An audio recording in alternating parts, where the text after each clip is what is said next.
இனிமேல் தமிழ்நாட்டில் தமிழ் தேசியத்தையும் எங்கள் அண்ணனையும் ஒன்றும் பண்ண முடியாது, பண்ண போகிறதும் கிடையாது. ஆர்எஸ் பாரதி கூட அதனால தான் கதறாரு, உங்கள் கட்சியை நாங்கள் தடை பண்ணி காட்டிடுவோம். நீ தடை செஞ்சு தான் காட்டேன், உன்னை யார் தடுத்தா? ஈவரவை இவங்க காட்டப்பட்ட பிம்பம் தான் வந்து மறுமுகமாக இருக்கே தவிர ஈவரோட குணாதிசயம் வந்து முழுக்க முழுக்க ஒரு கெட்ட விஷயமாவே தான் இருக்கு. இப்போ அப்படியே அப்போ காமராஜர் முதலமைச்சராக அவர் தானா? அப்போ வந்து இங்கே எஸ் ராமசாமி படையாச்சர் வந்து இங்கே 19 எம்எல்ஏ ஜெயிச்சது இப்போ அவர் ஈவராவில் தானா? அவருக்கு மக்கள் செல்வாக்கெல்லாம் இல்லைங்க. அவர் பார்த்து இங்கே கண்ட இடத்துல எங்கேயே நின்று மேடை போட்டு புலம்பிட்டு போயிருந்தார். அவர் தான் தமிழ் காட்டு பிராணி மொழின்றாரு, தமிழ் சனியை விட்டு ஒழின்றாரு, தமிழ் முட்டாள் பேசுற பாசன்னு சொல்றாரு. தமிழ்ல என்ன இருக்கு, இவனுங்க என்னடா இருக்கு கேட்டா பண்ணிக்கலாமேன்றான். அதுல என்ன போய் பண்ண போற பண்ணிய அப்படின்றாரு. அப்படி சொல்லும் போது ஒட்டுமொத்த தமிழர்களுக்கும் வெள்ளக்கார ஆட்சியில இருக்கட்டும் இல்ல விஜயநகர ஆட்சியில இருக்கட்டும் நம்மளுக்கு கல்வி மறுக்கப்பட்டுச்சு. அது ஆண்களுக்கும் சரி பெண்களுக்கும் சரி. இது சரிசமமா தான் பேசணுமே தவிர பிரிச்சு பார்க்கறதுக்கு ஒண்ணுமே இல்லையே. அதெல்லாம் ஒரு பயமும் இல்லைங்க. விஜய்க்குன்ற ஓட்டு சதவீதம் என்ன இருக்கும்ன்றீங்க. அது இல்லாம அங்க பார்த்து ஓட்டு போடுறவங்க சினிமா கவர்ச்சியில தவிர வேற எதுக்காக ஓட்டு போடுறதுக்கு எதாவது இருக்கா? விஜய் கிட்ட என்ன இருக்கு? அண்ணனை மாதிரி நிலத்துக்காகியும் மலைக்காகியும் மண்ணுக்காகியும் மக்களுக்காகியும் போராட்ட குணம் அவர்கிட்ட இருக்கா? 10 ஆண்டுகளா எத்தனை போராட்டங்களை கையெடுத்திருக்காரு? யாராவது வந்து திராவிடமும் தமிழ் தேசியமும் இரு கண்கள்னு சொல்லுவாங்களா? அவர் நிஜமாலேயே வேற்றுக்க வாசியா இல்லை தமிழ்நாட்டில் தான் வாழ்ந்துருக்காரா? நான் என்ன கேட்குறேன்னா, திராவிடம் என்ற சொல் இந்த நிலத்தை குறிக்குமா, மக்களை குறிக்குமா, இல்லை மொழியை குறிக்குமா? நீ எதை குறிப்ப? இப்போ வந்து 3000 பேர் கூட்டு வந்தாலும் முதலமைச்சரே வந்து நிற்கிறாரு. முற்றுகிறதுனால இவங்கள பஸ்ஸுக்கு வச்சு ஆள் வச்சு ஏவி விட்டு போய் முற்றுகிறது போய் சலூர் போட்டாங்க. இப்போ ஈரோடு இடைத்தேர்தலில் அங்கே போயிட்டு பிரச்சனை உண்டு பண்ணா எங்க அண்ணா பயந்து போயிடுவாரா? சரிங்க நான் பிரச்சாரம் பண்ண மாட்டேன், ஐயோ ஈவராக்கு இவ்வளோ மக்கள் செல்வாக்கு இருக்கா அப்படின்னு நினைச்சு போயிடுவாரா? அங்கே வந்தது 10 பேர் தான். இன்னைக்கு 2026 தேர்தலில் அண்ணன் 1 கோடி வாக்குக்கு மேலே வாங்குவாரு. எனக்கு தெரிஞ்சு 16% மேலே வாக்கு வங்கி இன்னைக்கு இருக்கு. ஸ்பெக்ட்ரம் தமிழ் நேயர்கள் அனைவருக்கும் வணக்கம். இன்றைய சிறப்பு நேர்காணலில் நம்முடன் இருக்கிறார் தமிழ் தேசிய ஆதரவாளர் மகேஷ் நாயகர் அவர்கள். வணக்கம் சார். வணக்கங்க. ஈரோடு கிழக்கு இடைத்தேர்தல் பிரச்சாரங்கள் மும்மரமாக போய்கிட்டு இருக்கு. இப்போ சீமான் அங்கே போயிருக்கார் அப்படிங்கிற தகவல் நமக்கு வந்திருக்கு. ஸோ சீமான் போன இடத்தில் ஒரு மிகப்பெரிய போராட்டத்தை மக்கள் முன்னெடுத்திருக்காங்க அப்படிங்கிற தகவல் வருது. ஸோ பெரியார் குறித்து சீமான் அவர்கள் அந்த பேசிய பேச்சுக்கு பின்னால் இவ்வளவு எதிர்ப்பு சீமானுக்கு இருக்கு, ஏன் அவர் இப்படி பேசுகிறார் அப்படிங்கிற கேள்வியை முன்வைக்கிறாங்க. ஸோ சீமான் அவர்கள் செஞ்சது சரின்னு நினைக்கிறீங்களா? இல்லை, சீமானண்ணா செஞ்சது சரின்னு சொல்றதை விட ஈவேரா என்ன பேசினாரோ அதுதான் சீமானண்ணா பேசியிருக்கிறாரு. சீமானண்ணோட தனிப்பட்ட கருத்து இல்லாது சீமானண்ணா ஈவேரா மேல வச்ச குற்றச்சாட்டு கிடையாது. ஈவேரா வந்து தொடர்ச்சியாக தமிழர்கள் மேல அவருக்கு இருந்த காழ்ப்புணர்ச்சியில் என்னென்ன பேசினாரோ அதை தான் அண்ணா வந்து முன் வச்சிருக்காரு. அங்க ஈரோடுல இருந்து மக்கள் போராடல, நீங்க சொல்ற மாதிரி மக்கள் வந்து அங்க யாரும் போராடல. காங்கிரஸ்காரங்க வந்து போராடிட்டு இருக்காங்க திமுக தூண்டுதல் பேரால. இப்ப தெரியுதா, இப்ப இங்க முற்றுகிறன்னு சொல்லிட்டு வந்தாங்க, அது எல்லாமே திமுக தூண்டுதல் பேரால வந்தது. 32 அமைப்புனாங்க, மொத்தம் 150 பேர் கூட வரல. வந்துட்டு ஒரு சலூனை முற்றுகிட்டு போயிட்டாங்க. அவ்வளவுதான். இவங்க வந்து இன்னைக்கு வந்து அண்ணன் வந்து அங்கீகரிக்கப்பட்ட கட்சி ஆயிடுச்சு. சீமானவர்களுடைய இந்த பேச்சுக்கு பிறகு மக்கள் மத்தியிலையும் ஒரு அதிருப்தி இருக்கு. மக்கள் வந்து நிச்சயமாக இந்த ஈரோடு கிழக்கு இடைத்தேர்தலில் பதிலடி கொடுப்பாங்க சீமானுக்கு அப்படிங்கிற ஒரு இல்ல மக்கள் வந்து கொண்டாடுறாங்க. அது இல்லாம ஈவரை பத்தி தெரியாதவங்க, ஈவரோட மறுமுகம் தெரியாதவர்கள் இன்னைக்கு தெரிஞ்சுக்கிறாங்க. ஆனா நாங்க என்ன சொல்றோம்னா, ஈவரோட மறுமுகம் அது அல்ல. ஈவரவை இவங்க காட்டப்பட்ட பிம்பம் தான் வந்து மறுமுகமாக இருக்கே தவிர ஈவரோட குணாதிசயம் வந்து முழுக்க முழுக்க ஒரு கெட்ட விஷயமாவே தான் இருக்கு. அவர் வந்து பேசுறது எதுவுமே தமிழுக்கு உதவாது, தமிழுக்கு எதிராக தான் பேசியிருக்கிறார். அதே போல வந்து பெண்களை இழிவுபடுத்தியிருக்கிறார். எப்போதுமே வந்து பெண்களுக்கு எதிராகவும் தமிழ் மக்களுக்கு எதிராகவும், அதே போல வந்து புகழ்ச்சி அடையும் போதெல்லாம், புகழ்ச்சியாக பேசும் போதெல்லாம் திராவிடம் என்று சொல்வதும், புகழ்ச்சி இல்லாம தமிழனை வந்து கேவலப்படுத்தும் போதெல்லாம் அசிங்கமான சொற்களை சொல்லி அதை நாங்கள் சொல்ல முடியாது, சொல்லும் போதெல்லாம் தமிழன் சொல்லி சொல்றது, இது ஈவரோட கெட்ட முகங்கள். இதுதான் அவரோட நேரோட முகங்கள். அதை வந்து இன்னைக்கு அண்ணன் போட்டு உடைச்சிருக்கிறார். தமிழ் மக்கள் மத்தியில வந்து உடைச்சிருக்கிறார். தெரியாத மக்களுக்கும் அதை பெரியார் இல்லாத ஒரு சமூகத்தை நம்ம எப்படி பாக்குறது? தமிழ் சமூகம் பெரியார் எடுத்துட்டு இப்படி வளர்ந்துருக்கும்னு நினைக்கிறீங்களா நீங்க? அவருடைய பங்குங்கிறது சிறப்புக்குரியது, ஆற்று போட்டுதலுக்குரியதான். இல்ல அப்படிலாம் ஒண்ணுமே கிடையாது. இங்க தமிழ் சமூகங்கள்ல நீங்க சொல்லுங்க, இப்போ அப்படியே அப்ப காமராஜர் முதலமைச்சரானது அவர் தானா? அப்போ வந்து இங்கே எஸ் ராமசாமி படையாச்சர் வந்து இங்கே 19 எம்எல்ஏ ஜெயிச்சது இப்போ அவர் ஈவராவில் தானா? அவருக்கு மக்கள் செல்வாக்கெல்லாம் இல்லைங்க. அவர் பார்த்து இங்கே கண்ட இடத்துல எங்கேயே நின்று மேடை போட்டு புலம்பிட்டு போயிருந்தார். அவர் தான் திமுக என்ற அரசு வரதுக்கு முன்னாடி இங்கே மக்களால் தேர்ந்தெடுக்கப்பட்டவர் தான் எஸ் ராமசாமி படையாச்சரோ இல்லை வந்து காமராஜரோ இல்லை பசுமன் முத்துராமலிங்க தேவரோ அவங்கவுங்க ஒரு லீடர்ஷிப் அவங்கவுங்க வாழ்ந்துட்டு தானே இருந்தாங்க. இவர் வந்து வார்டு கவுன்சிலரும் ஆனது கிடையாது. இவர் ஈரோட்டில் வந்து சேர்மனா இருந்தாரு சொல்றாங்க. அது வந்து மக்களால் தேர்ந்தெடுக்கப்பட்ட தலைவர், காசு கொடுத்து வாங்கினது. அவருக்கு மக்கள் செல்வாக்கெல்லாம் கிடையாது. இன்னைக்கு கேட்டால் ஈவராக்குன்னு ஒரு பிம்பமே இல்லாத காலகட்டத்தில் அண்ணாதுரை வந்து தனியாக கட்சி ஆரம்பிச்ச அப்புறமா, திமுக கட்சி ஆரம்பிச்ச அப்புறமா அன்னைக்கு என்ன நடக்குது, அன்னைக்கு வந்து அவங்க ஈவராவை வந்து உதிரி தள்ளிட்டு இவங்க ஒன்றே குளம் ஒருவனே தேவன் சொல்லிட்டு வந்துட்டாங்க. ஈவரோட கொள்கையை எல்லாமே கைவிட்டுட்டு இவங்க வேற கொள்கையை தான் கையில் எடுத்தாங்க. 10 ஆண்டுகளுக்கு மேலே இவங்க 2 பேருக்குள்ள நிறைய சண்டை நடந்தது. ஈவரா மேல இருக்க எல்லா குற்றச்சாட்டையும் அண்ணாதுரையும் சொல்லியிருக்காரு, இதே கலைஞர் கருணாநிதியும் சொல்லியிருக்காரு. இப்படி எதிர்த்து பேசிட்டே தான் இருந்தாங்க. அதுக்கப்புறமா எம்ஜிஆர் கட்சி ஆரம்பிச்சதுக்கு அப்புறமா அண்ணாதுரை என்றால் எம்ஜிஆர் அப்படின்னு போயிடுச்சு. கருணாநிதிக்குன்ற ஒரு தலைவர் இல்லாத போயிடுச்சு. அண்ணாதுரையால ஆரம்பிக்கப்பட்ட கட்சி. ஆனா அதிமுக ஆரம்பிச்ச அப்புறமா அது அந்த தலைமை வந்து அங்க போயிடுச்சு. அண்ணா எம்ஜிஆர் அப்படின்னு மாறிடுறதுனால இவருக்கு ஒரு தலைமை தேர்றதுனால இவரா தேடி எடுத்துக்கிறது தான் ஈவரா. அதுக்கு முன்னாடி வரைக்கும் ஈவரா வந்து ஒரு பெரிய பிம்பமெல்லாம் இங்க கிடையாது. அது அப்புறமா தான் ஈவரா புகழ் வந்து திமுக பாட ஆரம்பிக்குது. அதுக்கு முன்னாடி வரைக்கும் எங்க இருந்தது? திமுக எங்க பேசிச்சு ஈவரா பத்தி? கருணாநிதி தலைமைக்கு அப்புறமா தானே ஈவராவை கொண்டு வராங்க. அதுக்கப்புறமா தானே இப்போ இந்த கிட்டத்தட்ட இந்த 60-70 ஆண்டு காலமா இந்த திராவிட கட்சிகள் முன்னெடுத்துக்கு அப்புறமா தான் ஈவரா பிம்பமும் அதிகமாக்குறாங்க. அதுக்கு முன்னாடி எல்லாம் ஈவரா வந்து எந்த மாவட்டத்துல நீங்க அடி வாங்கல? ஒரு மறைந்த தலைவர் குறித்து பல்வேறு சர்ச்சைகள் இருக்கலாம், விமர்சனங்கள் இருக்கலாம். அதை எதுக்கு இப்போ பேசணும்? அதுல என்ன பயன்? அப்படி பார்த்தா அப்ப சாவர்கர் தானே மறந்துச்சாரு. அப்ப இவங்க வீர சாவர்கர்ன்றாங்க, ஷூ நக்கி சாவர்கர் இவங்க பேசலையா? இப்போ மறைஞ்ச தலைவர்களை இவங்க பட்டேல் சிலை வைக்கும் போது பட்டேலை பத்தி இழிவா பேசலையா? ஆர்எஸ்எஸ் காரங்களே அப்படி இறந்து போன ஆர்எஸ்எஸ் காரங்களே எல்லாரையும் இவங்க குற்றச்சாட்டு வச்சு தானே இருக்காங்க. நான் மறுக்கல, ஆர்எஸ்எஸ் காரங்களே நீங்க வைங்க. அப்ப உங்க தலைவர் பட்ட இறந்துட்டாருன்னா அவர் மேல விமர்சனம் கூடாதா? அவர் விமர்சனத்துக்கு அப்பாப்பட்டவரா? தமிழை காட்டு பிரியாணி மொழின்றாரு, தமிழ் சனியனை விட்டு ஒழின்றாரு, தமிழ் முட்டாள் பேசுற பாஷன்னு சொல்றாரு. தமிழ்ல என்ன இருக்கு? இவனுங்க என்னடா இருக்கு கேட்டா பண்ணிக்கலாமேன்றான். அதுல என்ன போய் பண்ண போற பண்ணிய அப்படின்றாரு. வந்திருக்கும் தலைவர்களே கூடி நிற்கும் மக்களே என்ன சொன்னார் தெரியுமா? இல்ல, ஒரு ஆரிய எதிர்ப்பு மனநிலையில நீங்க ஆரியர்களுக்கு ஆதரவா போயிடக்கூடாது அப்படிங்கிறதுக்காக ஆரியர்கள் உங்களுக்கு வச்ச பேர் இதுதான்டா அப்படின்னு சொல்லி அவர் விழிப்புணர்வு ஏற்படுத்துறாரு. அப்ப ஏன் சூத்திரன் அப்படின்னா என்ன பொருள்படுது அப்படிங்கறத அவர் கூப்பிடுறாரு. சரி, அது வந்து அந்த 5 மாநிலத்துக்கு பொருந்துமா? நீங்க சொல்ற போல இன்னைக்கு இருக்க தெலுங்கானா, ஆந்திரா, கர்நாடகா, கேரளா, தமிழர் இப்படி தானே பொருந்தணும். நீங்க அப்ப திட்டம் போது என்ன சொல்லணும்? உங்களை இப்படி எழுதி வச்சிருக்கான்னு சொல்லும் போது என்ன சொல்லணும்? திராவிட மக்களே உங்களை அந்த மக்களேன்னு சொல்லிட்டான் அப்படின்னு தானே சொல்லணும். அப்ப சொல்லும் போது மட்டும் மேடையில் இருக்கும் தலைவர்களே கூடி நிற்கும் தமிழர் மக்களேன்னு சொல்லக்கூடாதுல்ல, அந்த மக்களேன்னு சொல்லக்கூடாதுல்ல.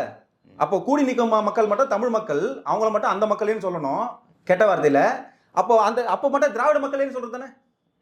நீங்க திராவிடன்னு சொல்றீங்க நம்மள எல்லாருமே. அப்போ நீ இழிவுபடுத்தும் போது மட்டும் ஏன் தமிழ் மக்களே வந்துடுறாங்க? அங்கதானே உங்க மேல எனக்கு சந்தேகம் வருது. அப்புறம் நீங்க இங்க தானே பேசுறீங்க பெண்ணிய விடுதலை, பெண்ணிய சுதந்திரம், பெண்கள் வந்து கர்ப்பப்பை பிடிங்க போடணும். அப்புறம் எப்படி அடுத்த தலைமுறை உருவாகும்? இல்ல, முதல்ல பெண்களுக்கான ஒரு விடுதலை இது இயற்கைக்கு எதிரானது இல்லையா? நான் என்ன கேட்கறேன்னா, அடுத்த தலைமுறையை உருவாகிறதுக்கு எப்படி உருவாகும்? நீங்க பெண்கள் எல்லாம் கர்ப்பப்பை எப்படி நினைக்கிறேன். முதல்ல பெண்களுக்கான விடுதலையை ஆண்கள் கொடுக்கட்டும், அதன் பிறகு நீங்க உங்களுக்கு குழந்தை. ஆண்கள் கிட்ட எங்க பெண்களோட விடுதலை இருக்கு? இல்ல, ஆண்கள் தான் கட்டுப்படுத்துறாங்க. பெண்களுடைய விடுதலையை கொடுக்காம அவங்க மறுதளிக்கிறாங்க. சோ அதுக்கு எதிராக ஒரு புரட்சியை பெண்களா முன்னெடுக்கணும் அப்படிங்கிற ஒரு பாயிண்ட்ல சொல்லிருக்காங்க இல்லையா? சரி, இப்ப நான் என்ன கேட்கிறேன், அப்படி அவர் வந்து பெண்கள் வந்து சுதந்திரமாவே இல்லை, ஆண்கள் கட்டுப்பாட்டுல தான் இருந்தாங்க அப்படின்னா, இப்போ வயல்ல வேலை செய்யும் போது அந்த இடத்துல வந்து களை பிடுங்குறவங்க யாரு? பெண்களும் இருக்கிறாங்க, ஆண்களும் இருக்கிறாங்க. பெண்களும் இருக்காங்க, ஆண்களும் இருக்காங்க. ஒரு பால் கறக்குறோம், அந்த பால் கறந்து வேலை பாரம் பார்க்கறது தான் ஆண்கள். அந்த கறந்து கொடுக்கறது யாரு? பெண்கள் தான். ஒரு ஆடு மாடு வளர்க்குறோம், அந்த இடத்துல வந்து போயிட்டு ஆடு மாடு மேய்க்கிறது ஒரு இடத்துல போவாங்க, ஒருத்தவங்க வந்து விவசாய இடத்துல ஒருத்தவங்க இருப்பாங்க.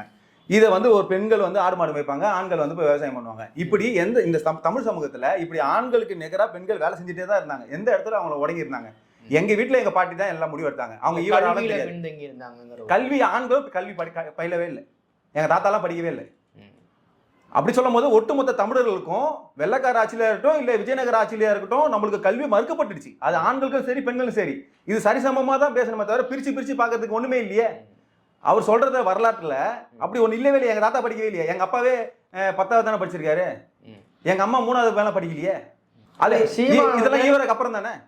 சீமான் அவர்கள் இப்ப எதுக்கு பெரியார் பத்தி பேசாரு அப்படின்னா, விஜயனுடைய வருகை அவருக்கு கொஞ்சம் தாக்கத்தை ஏற்படுத்திருக்கு, பயத்தை ஏற்படுத்திருக்கு. சோ இப்ப நம்ம ஏதாவது ஒண்ணு பேசாதான் நம்ம கிட்ட ஒரு அட்டென்ஷன் வரும் அப்படிங்கிறதுக்காக தான் பெரியாரை கையில் எடுத்திருக்காரு அப்படிங்கிறாங்க. அதெல்லாம் ஒரு பயமும் இல்லைங்க. விஜய்க்குன்ற ஓட்டு சதவீதம் என்ன இருக்கும்ன்றீங்க? அது இல்லாம அங்க பார்த்து ஓட்டு போடுறவங்க சினிமா கவர்ச்சியில தவிர வேற எதுக்காக ஓட்டு போறதுக்கு எதாவது இருக்கா? விஜய் கிட்ட என்ன இருக்கு? அண்ணனை மாதிரி நிலத்துக்காகியும் மலைக்காகியும் மண்ணுக்காகியும் மக்களுக்காகியும் போராட்ட குணம் அவர்கிட்ட இருக்கா? 10 ஆண்டுகளா எத்தனை போராட்டங்களை கையெடுத்திருக்காரு? மக்களுக்கான போராட்டம், மக்களுக்கான தலைவனா இன்னைக்கு அண்ணன் சீமான் அண்ணன் இருக்காரு. விஜய் வந்து வெறும் ரசிகர், அவ்வளவுதான். விஜய் மட்டும் இல்ல, நீங்க நாளைக்கு வந்து நமிதா இந்த இடத்துல வந்தாலும் கூட்டம் வரும். இது வெறும் திரை கவர்ச்சி, அவ்வளவுதான்.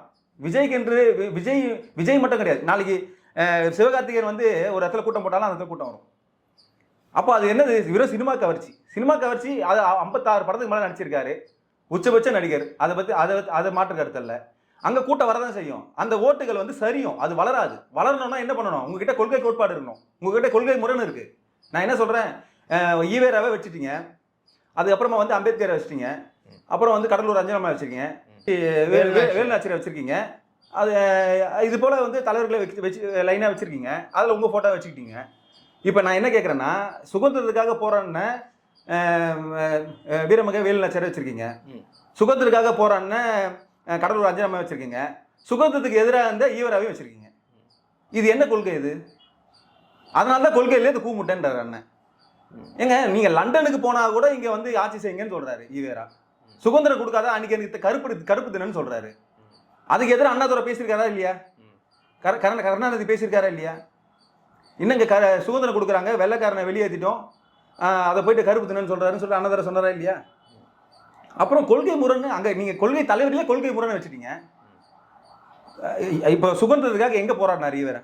இந்த அம்மா கடலூர் அஞ்சலி அம்மாள் வந்து தன்னோட குழந்தைய ஜெயிலே பெற்றெடுக்கிறாங்க, ஜெயிலே அந்த அம்மா வாழ்க்கையை கழிச்சாங்க. அப்புறம் நீங்க இது போய் கொள்கை என்று சொல்றீங்க. அங்க கொள்கைலாம் ஒண்ணுமே கிடையாது. அவர் என்ன சாதியை பார்த்து வச்சிட்டார், இந்த சாதி இந்த இதுவை வந்து அடையாளப்படுத்திக்கலாம், அதை கொஞ்சம் திராவிடன்னு சொல்லிட்டு ஒரு சில கும்பல்கள் சுத்திட்டு இருக்கு, அதை ஈவேரா வச்சுட்டா அந்த திராவிட ஓட்டம் வந்துடும். யாராவது வந்து திராவிடமும் தமிழ் தேசியமும் இரு கண்கள்னு சொல்லுவாங்களா? அவர் நிஜமாலே வேற்றுக்க வாசியா இல்ல தமிழ்நாட்டில் தான் வாழ்ந்துட்டு இருக்காரா? இல்ல, இந்த மண்ணில் அதான் அரசியலா இருந்திருக்கு, இத்தனை ஆண்டு காலம் ஒரு அரசியலா இருந்திருக்கு, என்னைக்குமே இருந்திருக்கு, அமைப்பா இருந்திருக்கு, என்னைக்குமே இருந்திருக்கு. ஆனா திராவிடத்துக்கு நேர் எதிர்த்து தமிழ் தேசியம். திராவிடம் என்றால் இந்த மண்ணை குறிக்காது. திராவிடர்கள் என்ன சொல்றாங்கன்னா, தமிழ் தேசியவாதிகள் எங்களோடு தான் இருக்கணும், ஆரியத்துக்கு எதிராக நடக்கக்கூடிய சண்டையில அவங்க அந்த பக்கம் போய் நிக்கிறாங்க. இப்ப சீமானவர்கள் சமீபத்தில் கொடுக்குற பேட்டிகள் எல்லாமே பாஜகவை நோக்கி அவர் வேகமாக போய், நாங்க வந்து தமிழர்கள் தான் ஆரிய எதிரி, ஆரிய படை கண்ட பாண்டிய நெடுஞ்சலே நாங்க தமிழன், நாங்க தான் எதிரி. திராவிடம் ஒன்றும் எதிரி கிடையாது. நீ திராவிட அவனை கூட்டு கொண்டு வந்தவன்.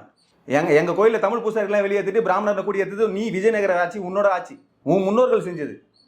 அதுக்கப்புறமா நீ என் கூட சேர்ந்துட்டு அவனை போன்ற சுதந்திரப்படுறதுக்கு அப்புறமா நாங்க தான் அவனுக்கு எதிரி. திருப்பி இப்போ வரைக்கும் தமிழ் தேசியம் தான் என்னைக்குமே எதிரி.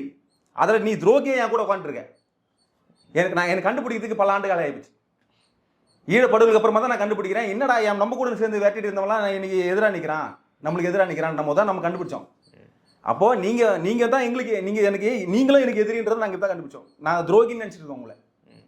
நீ தன் இனத்தனவே இல்லையே, நீ வேட்டு இனத்தனவே ஆச்சு, நீ எனக்கு துரோகி தான். திராவிடம் என்னைக்கு வந்து ஆரிய எதிர்ப்பு என்ன பண்ணிருக்காங்க? திராவிடன்ற சொல்லு ஆரிய சொல். நீ அவன் சொல்ல கொண்டு வந்து என்னை எதிரின்னு சொன்னா நான் என்ன கேட்குறேன்னா, திராவிடம் என்ற சொல் இந்த நிலத்தை குறிக்குமா, மக்களை குறிக்குமா, இல்லை மொழியை குறிக்குமா? நீ எதை குறிப்ப? இன்னைக்கு பார்த்தா என்ன சொல்றாரு ஸ்டாலின் அவர்கள், என்ன சொல்றாரு, இப்போ கல்யாணம் நடந்ததுல இதான் திராவிடன்றாரு. அப்புறம் திரமலம் திராவிடம்னாங்க. உங்களுக்கே தெரியல என்ன சொல்றதுன்னு தெரியல. இப்போ அந்த திராவிடத்துக்கு அடையாளம் இருக்க ஈவராவை அடிக்க ஆரம்பிச்சாச்சு. உங்களுக்கு இப்போ என்ன பண்றதுன்னு புரியல. அதனால தக்கான்னு குச்சிட்டு வந்து முற்றுகை போய் சலூன் கறி போயிட்டீங்க. ஆனாலும் பார்த்தீங்க அப்படின்னா சமீபத்தில் நாம் தமிழர் கட்சியிலேருந்து ஒரு 3000 பேர் அளவுக்கு விலகி திமுக ஐக்கியமாக இருக்கிறாங்க. ஸோ நாம் தமிழர் மேலேயும் ஒரு நம்பிக்கை இல்லாமல் போயிடுச்சா? அங்கே அந்த கட்சியில் இருக்கிறவங்களுக்கே நம்பிக்கை இல்லாமல் போயிடுச்சா? அங்கே வந்தவங்க யாருமே நாம் தமிழர் கட்சிக்காரங்களும் கிடையாது. அங்கே 3000 பேருக்கு உண்டான இருக்கையும் கிடையாது. அது 1000 பேர் கூட அந்த மண்டபத்தில் உட்கார முடியாது. முதல். ரெண்டாவது வந்து அங்கே வந்திருக்கவங்க எல்லாருமே ஏற்கனவே திமுக உறுப்பினர்கள். அதில் நான் ஒரு பையனை பார்த்தேன், 6 மாதத்துக்கு முன்னாடி அவன் திமுக நான் நாம் தமிழ் கட்சியிருந்து போய் இணையறேன்னு சொல்லிட்டு இணைஞ்சான். அவன் அந்த ஃபோட்டோ இருக்கு. அதுக்கு முன்னாடி திருப்பி ஒரு 6 மாதத்துக்கு முன்னாடி அவன் போய் திருப்பி இணைஞ்சான். இப்படி 6 மாதத்துக்கு ஒரு தடவை திமுகலேயே திருப்பி திமுகலேயே விலைக்கு திமுகலேயே இணைஞ்சிட்டு இருக்கான். இதுதான் அவங்களோட இது. இன்னொரு பையன் என்ன சொல்கிறான், எப்பா நீ என்னப்பா எது முரணுக்காகப்பா கட்சியிலேருந்து வெளியே வந்தேன்னு கேட்டால், இல்லை நாங்கள் எங்கள் அப்பா எங்கள் தாத்தா காலத்துலேருந்து நாங்கள் திமுக தான், அதனால் நானும் திமுக தான்றான். சரி, இன்னொரு அண்ணன் கிட்ட போய் கேட்டால் அவரை பார்த்தா வயசானவர் மாதிரி இருக்காரு. அவர் வந்து சீமான கொள்கை தெரியுமா கோட்பாடு தெரியாதுன்னு தெரியாது, அவர் பரம்பரை திமுக மாதிரி தான் இருக்காரு. அவர் என்ன சொல்றாரு, நான் நாம் தமிழ்ல இருந்தா வெளியே வந்தேன், என்ன பொறுப்புல இருந்தீங்கன்னு சொல்லிட்டா, அதுவா செயலாளர், டிவிஷன் செயலாளர் அப்படின்னு சொல்றாரு. அப்புறம் வந்து என்ன சொல்றாரு, உறுப்பினர் அட்டை இருக்கான்னு கேட்டா வீட்டில் வச்சு வேண்டான்றாரு. நீங்க வரும்போது உறுப்பினர் அட்டையோட வரணும்ல, ஏன் அங்க இருக்கிற 3000 பேர் உறுப்பினர் அட்டையோட வந்து நிக்கிறது தானே. நான் என்ன சொல்றேன், தமிழ்நாட்டில் எவ்வளவு பிரச்சனை நடந்திருக்கு, வேங்கவேலில் பிரச்சனை நடந்திருக்கு, பரந்தூர் விமான பிரச்சனை நடக்குது. என்எல்சி நிறுவனம் வந்து இங்க நிலத்து உள்ள ஜேசிபி எடுத்து பூந்துட்டு இருக்கிற நேரத்தில் ஏதோ ஒரு நிகழ்ச்சியில வந்து ஸ்டாலின் சொல்றாரு, எந்த கொம்பனாலையும் தமிழ்நாட்டுல இந்த திமுக அரசு மேல குற்றச்சாட்டு சொல்ல முடியாதுன்னு சொல்றாரு. அந்த நேரத்துல அங்க நெல் பயிர்ல பாஞ்சிட்டு. அப்ப எவ்வளோ அவருக்கு செய்திகள் கொண்டு போய் சேர்க்கப்படுதா? அவர் உண்மையாலே முதலமைச்சர் தானா? அவர் சென்சஸ் என்னன்னு தெரியுதா? தமிழ்நாட்டு மக்கள் என்ன மனநிலைமை இருக்காங்கன்னு தெரியுதா? எதுவுமே தெரியல. அப்ப இவ்வளவு பிரச்சனைக்கு நீங்க போய் நிக்காத. நீங்க இந்த 3000 பேர் நாம் தமிழர் கட்சியில இருந்து வரதுக்கு மட்டும் ஒரு போய் நிக்கிறீங்களா? எதுக்கு? ஏன்னா உங்களுக்கு பதட்டம் வந்துருச்சு, பயம் வந்துருச்சு. நாம் தமிழர் கட்சி பார்த்து பயம் வந்துச்சு. அங்கே கிரிக்கெட் கட்சி ஆயிடுச்சு. இன்னைக்கு 20,000 25,000 ஓட்டுக்கு மேல வாங்கிட்டா அந்த பயம் வந்துருச்சு உங்களுக்கு. ஈரோடு கிழக்குல 20,000 ஓட்டுக்கு மேல சீமான் வாங்க கண்டிப்பா இருக்கு. இன்னைக்கு 2026 தேர்தலில் அண்ணன் 1 கோடி வாக்குக்கு மேல வாங்குவாரு. எனக்கு தெரிஞ்சு 16% மேல வாக்கு வங்கி இன்னைக்கு இருக்கு. 8ல இருந்து 16 மாறுமே தவிர அதுக்கு குறைஞ்சி பற்றி வராது. ஏன்னா அதுதான் வரலாறு. 1.5ல இருந்து 4.5% மாறிச்சு. 4.5% இருந்து 6%, 6% இருந்து 8% வந்துருச்சு. ஏறிட்டே இருக்கிறத தவிர வாக்கு சதவீதம் குறைஞ்சது இல்லை. கமலஹாசன் மாதிரி திரை கவர்ச்சியில இருந்து வந்தவர் இல்லை எங்க அண்ணன். அதே போலதான் விஜய்க்கும் சொல்றோம். நீ விஜய் வந்தவனே 10% வாங்குவார், 10%, 8% வாங்குவார். அதுவும் வந்து எல்லா கட்சியில இருந்தும் வாங்குவார். அது நாம் தமிழர் கட்சியில் கொள்கையில் இருக்கிறவன் எங்க போய் அங்க போடுவான் ஓட்டு? என்ன கொள்கையின் அடிப்படையில் அங்க போய் ஓட்டு போடுவான்? இங்க எல்லாம் உணர்வுபூர்வமா நிக்கிறவன். சின்ன குழந்தைல இருந்து இங்க இருக்கிற வயசான வரைக்கும் இந்த கட்சியில இருக்கிறவங்க எல்லாருமே கொள்கைக்காக நிக்கிறவங்க. அவங்க போய் திரை கவர்ச்சியை பார்த்து ஓட்டு போடுவாங்களா? அப்ப எங்க கட்சியில இருந்து ஓட்டு பிரியாது. இவங்களா ஒரு கற்பனையில வாழ்றாங்க. அந்த பயத்துல இருக்காங்க. அந்த பயத்துல இருந்தால்தான் தான் இப்போ வந்து 3000 பேர் கூட்டு வந்தாலும் முதலமைச்சரே வந்து நிக்கிறாரு. முற்றுகைறதுனால இவங்கள பஸ்ஸுக்கு வச்சு ஆள் வச்சு ஏவி விட்டு போய் முற்றுகை போய் சலூர் போட்டாங்க. இப்போ ஈரோடுல இடைத்தேர்தலில் அங்க போயிட்டு பிரச்சனை உண்டு பண்ணா எங்க அண்ணா பயந்து போயிடுவாரா? சரிங்க நான் பிரச்சாரம் பண்ண மாட்டேன், ஐயோ ஈரோக்கு இவ்வளவு மக்கள் செல்வாக்கு இருக்கா அப்படின்னு நினைச்சிட்டு போயிடுவாரா? அங்க வந்தது 10 பேர் தான். என்னமோ மக்களா தன்னிச்சையா வந்தெல்லாம் வந்து எங்க நீங்க போய் ஈவரா பத்தி பேசிங்கன்னு சொல்லிட்டுலாம் சீமானன் கேட்கல. வந்தது 10 பேர் காங்கிரஸ் திமுக சேர்த்து அங்கே கத்திட்டு இருந்தாங்க. அதுக்கப்புறமா அண்ணன் பேச ஆரம்பிச்சிட்டாரு. அவ்வளோதான். ஒன்றும் பண்ண முடியாது. இனிமேல் தமிழ்நாட்டில் தமிழ் தேசியத்தையும் எங்கள் அண்ணனையும் ஒன்றும் பண்ண முடியாது, பண்ண போகிறதும் கிடையாது. அரசு பார்ட்டி கூட அதனால தான் கதறாரு. உங்கள் கட்சியை நாங்கள் தடை பண்ணி காட்டிடுவோம். நீ தடை செஞ்சு தான் காட்டேன். உன்னை யார் தடுத்தா? எங்களில் ஒருவர் வந்து உயிரை தியாகம் செய்தால் சீமானோட கதி என்ன? தியாகம் பண்ணு, சாவு. உன்னை யார் வேணான்னா? உனக்கு அவ்வளோ பைத்தியம் பிடிக்கிற மாதிரி இருந்தால் சாவா? உன்னை யார் வேணான்னு? நீ வந்து உயிர் பலியை நாங்கள் கொடுப்போம் அப்படின்னு சொன்னால் எங்கள் அண்ணன் என்ன பண்ணிட முடியும்னு கேட்குறேன். ஒன்றும் பண்ண முடியாது. இனிமேல் நாம் தமிழர் கட்சியோ எங்கள் அண்ணனையும் யாராலையும் ஒன்றும் பண்ண முடியாது. வளர்ச்சி தான். உங்களுக்கு பதட்டமாக இருந்தால் திராவிட கடையை மூடிட்டு எங்கேயாவது போங்க, அவ்வளோதான். தொடர்ந்து பேசுவோம். பல்வேறு நன்றி. நன்றி.